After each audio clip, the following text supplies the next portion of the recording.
புருஷை உதவங்கை சென்னையிலிருந்து வந்து என் பொண்ணுக்காகோசம் college fees கட்டிட்டு என் பொண்ணுக்கு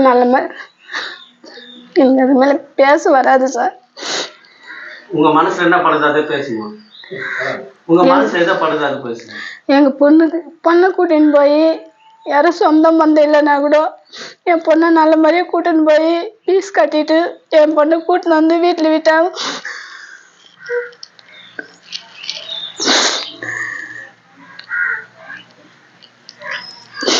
எங்களுக்கு யாரும் அனாதை மாதிரி சார். நான் என் பொண்ணு இது வரலும் ஒரு ஹாஸ்பிட்டல் மூலியமா கூட யாரும் எந்த சொந்த பந்தம் இருந்தோம் என் பொண்ணு யாரும் என்னான்னு கேட்கறதே கிடையாது.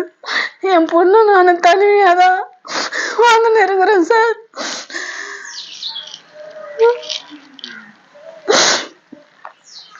எங்களுக்கு யாருமே ஆதரிக்க ஆள் இல்லை. எனக்கு ஏதோ ஒரு செல்லு மூலிமா ஒரு நம்பர் கிடச்சி அந்த சாருக்கு ஃபோன் பண்ணி அந்த சாரு வந்து உதவிங்கை எங்களுக்கு வந்து ஒரு உதவி செஞ்சார். அவங்களுக்கு ரொம்ப நன்றி.